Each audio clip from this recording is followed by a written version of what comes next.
Shalom sesamaku yang dikasihi Tuhan. Hari ini kita akan membaca dan mendengarkan seri Alkitab Kronologi. Selamat mendengarkan. Akulah orang yang melihat sengsara, disebabkan cambuk murkanya.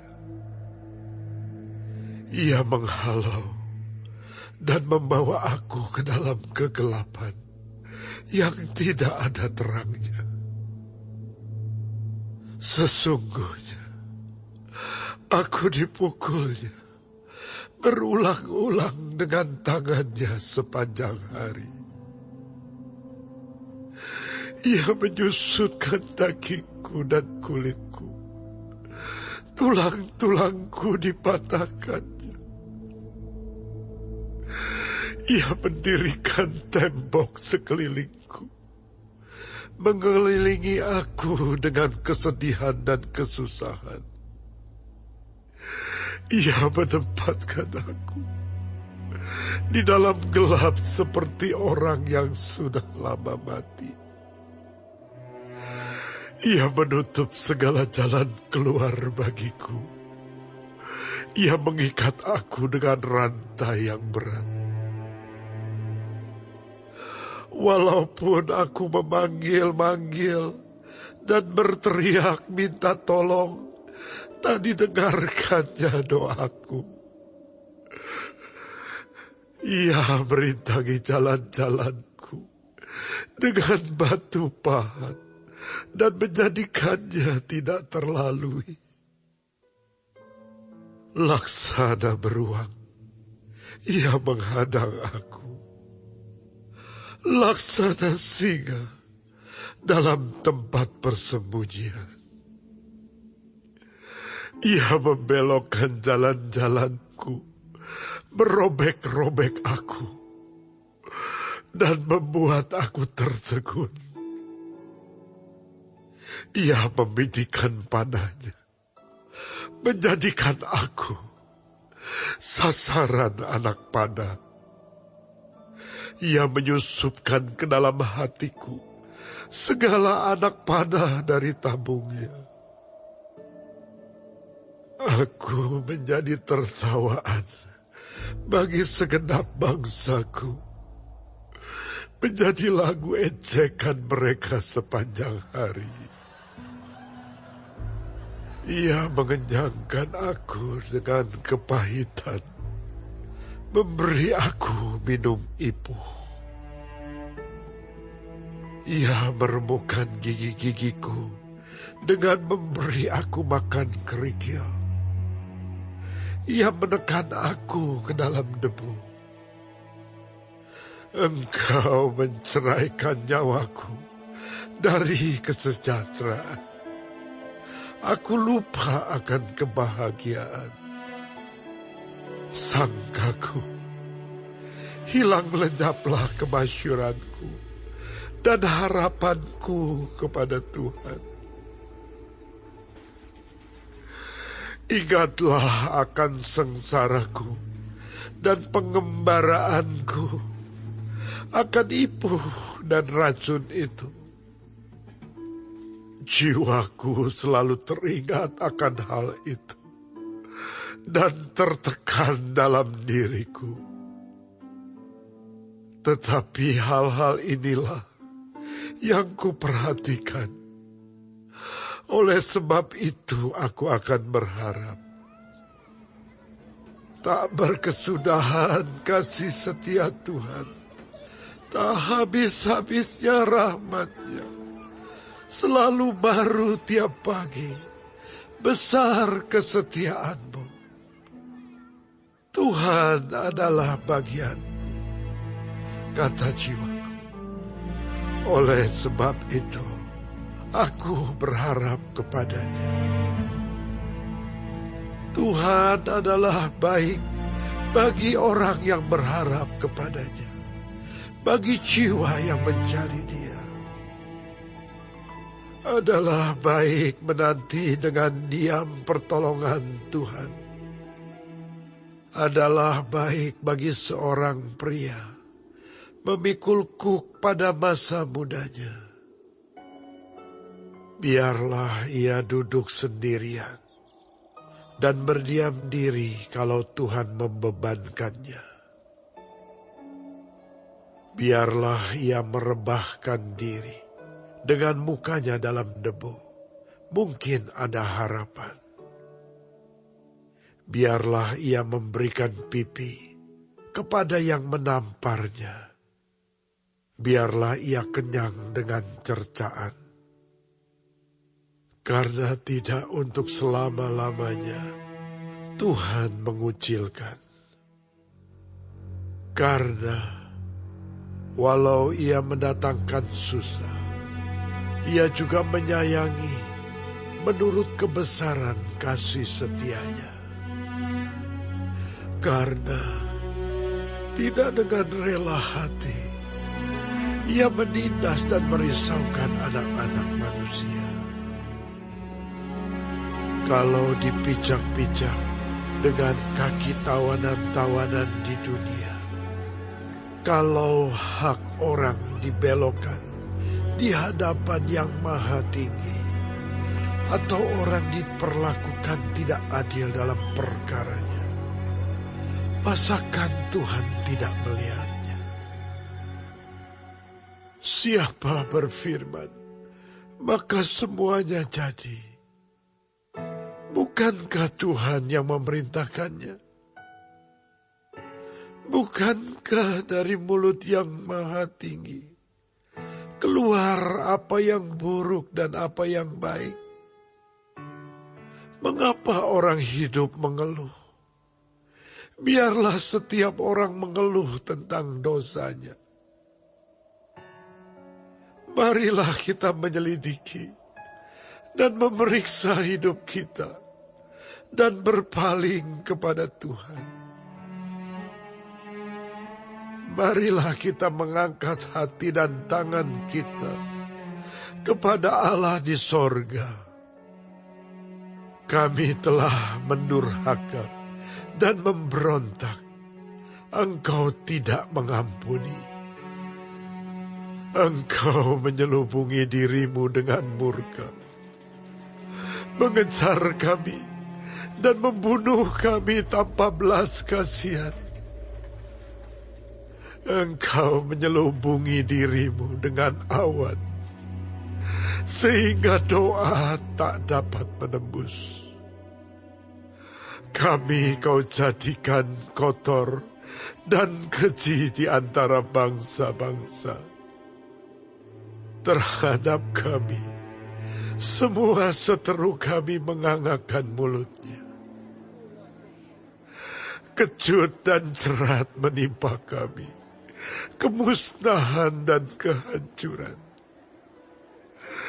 Air mataku mengalir bagaikan batang air karena keruntuhan putri bangsaku. Air mataku terus-menerus bercucuran dengan tak henti-hentinya, sampai Tuhan memandang dari atas dan melihat dari sorga. Mataku terasa pedih oleh sebab keadaan putri-putri kotaku. Seperti burung, aku diburu-buru oleh mereka yang menjadi seteruku tanpa sebab. Mereka melemparkan aku hidup-hidup dalam lubang, melontari aku dengan batu. Air membanjir di atas kepalaku. Kusangka binasa aku. Ya Tuhan, aku memanggil namamu dari dasar lubang yang dalam. Engkau mendengar suaraku. Janganlah kau tutupi telingamu terhadap kesahku dan teriak tolongku. Engkau dekat tak kala aku memanggilmu. Engkau berfirman, jangan takut. Ya Tuhan, Engkau telah memperjuangkan perkaraku. Engkau telah menyelamatkan hidupku. Engkau telah melihat ketidakadilan terhadap aku. Ya Tuhan, berikanlah keadilan. Engkau telah melihat segala dendam mereka, segala rancangan mereka terhadap aku. Engkau telah mendengar cercaan mereka, ya Tuhan. Segala rancangan mereka terhadap aku. Percakapan orang-orang yang melawan aku. Dan rencana mereka terhadap aku sepanjang hari. Amatilah duduk bangun mereka. Aku menjadi lagu ejekan mereka. Engkau akan mengadakan pembalasan terhadap mereka. Ya Tuhan, menurut perbuatan tangan mereka. Engkau akan mengeraskan hati mereka. Kiranya kutuk-Mu menimpa mereka. Engkau akan mengejar mereka dengan murka dan memunahkan mereka dari bawah langit, ya Tuhan.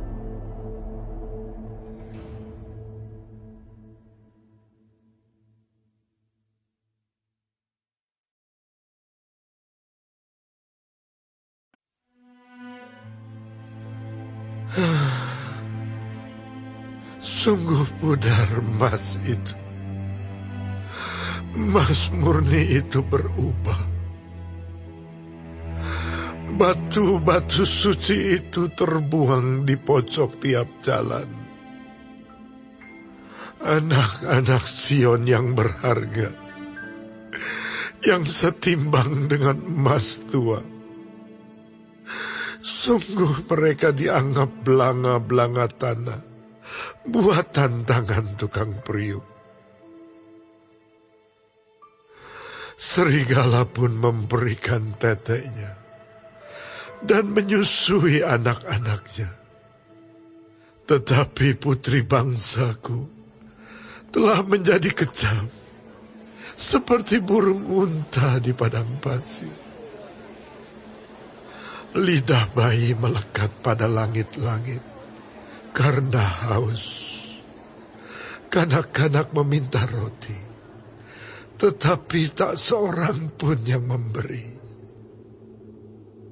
Yang biasa makan yang sedap-sedap, mati bulur di jalan-jalan. Yang biasa duduk di atas bantal kirmisi, terbaring di timbunan sampah. Kedurjanaan putri bangsaku melebihi dosa Sodom, yang sekejap mata dibongkar bangkir tanpa ada tangan yang memukulnya. Pemimpin-pemimpin lebih bersih dari salju dan lebih putih dari susu. Tubuh mereka lebih merah daripada merjan, seperti batu nilam rupa mereka. Sekarang rupa mereka lebih hitam daripada jelaga. Mereka tidak dikenal di jalan-jalan.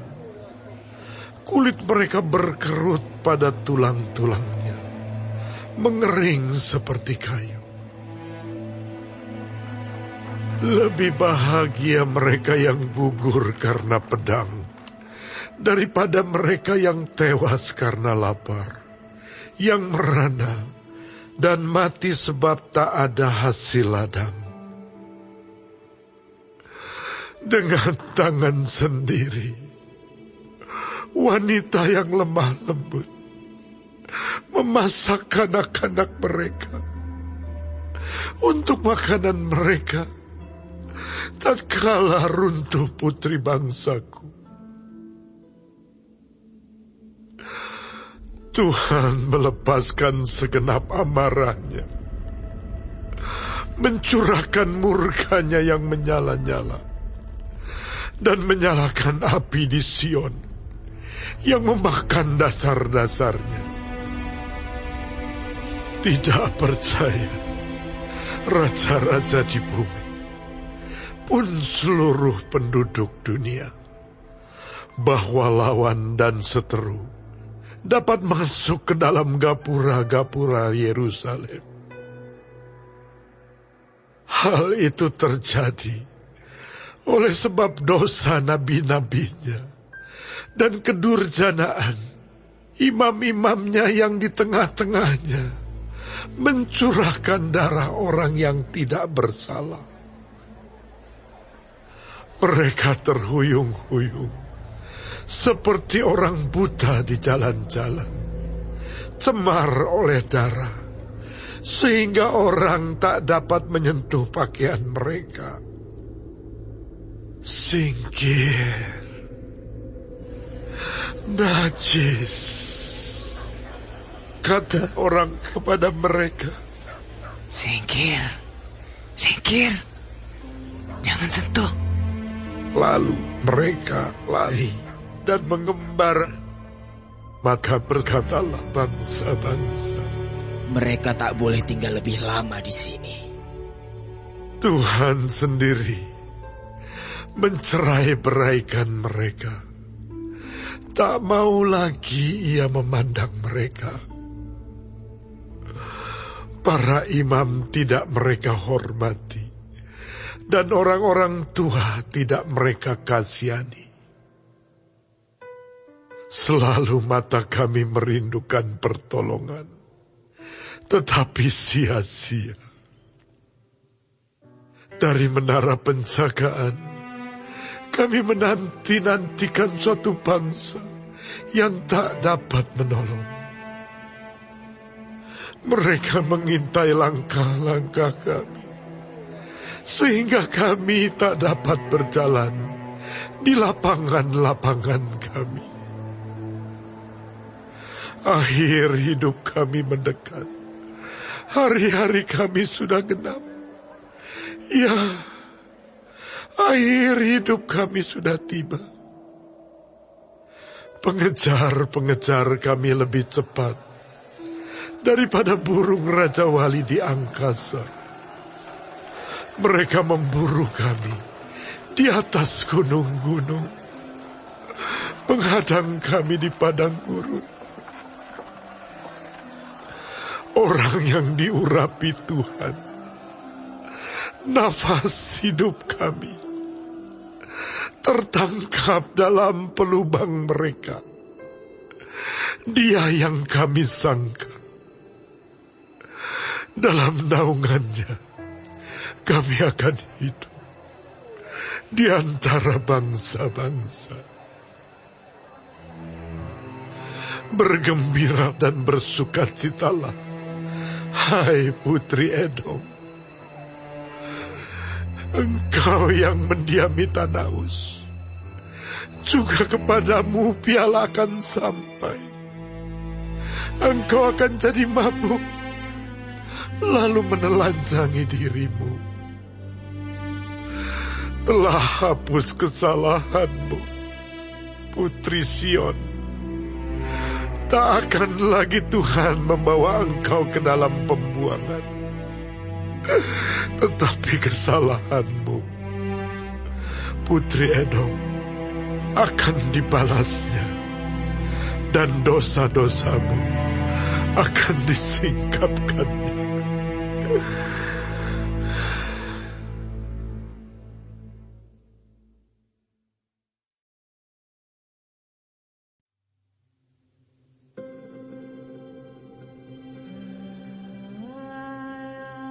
Ingatlah, ya Tuhan, apa yang terjadi atas kami. Pandanglah dan lihatlah akan kehinaan kami. milik pusaka kami beralih kepada orang lain. Rumah-rumah kami kepada orang asing. Kami menjadi anak yatim, tak punya bapa, dan ibu kami seperti janda. Air kami minum dengan membayar. Kami mendapat kayu dengan bayaran. Kami dikejar dekat-dekat. Kami lelah. Bagi kami tak ada istirahat. Kami mengulurkan tangan kepada Mesir dan kepada Asyur untuk menjadi kenyang dengan roti. Bapak-bapak kami berbuat dosa. Mereka tak ada lagi. Dan kami yang menanggung kedurjanaan mereka. Pelayan-pelayan memerintah atas kami. Yang melepaskan kami dari tangan mereka tak ada. Dengan bahaya maut, karena serangan pedang di padang gurun, kami harus mengambil makanan kami. Kulit kami membara laksana perapian, karena nyerinya kelaparan. Mereka memperkosa wanita-wanita di Sion dan gadis-gadis di kota-kota Yehuda. Pemimpin-pemimpin digantung oleh tangan mereka. Para tua-tua tidak dihormati. Pemuda-pemuda harus memikul batu kilangan. Anak-anak terjatuh karena beratnya pikulan kayu. Para tua-tua tidak berkumpul lagi di pintu gerbang. Para teruna berhenti main kecapi. Lenyaplah kegirangan hati kami. Tari-tarian kami berubah menjadi perkabungan. Mahkota telah jatuh dari kepala kami. Wahai kami, karena kami telah berbuat dosa. Karena inilah hati kami sakit. Karena inilah mata kami jadi kabur.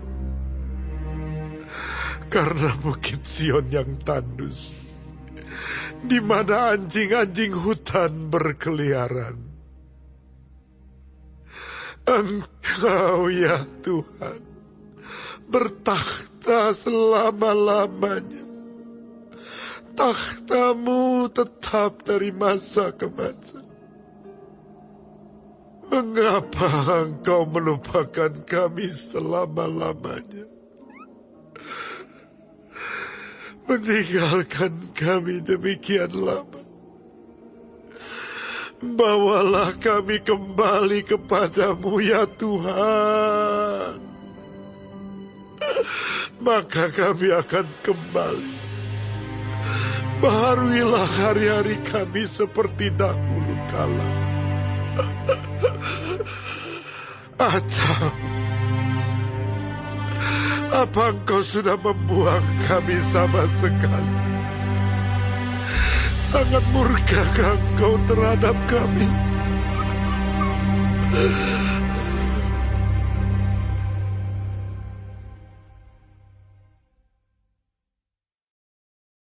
Hari ini kita telah mendengarkan seri Alkitab Kronologi. Tuhan Yesus memberkati.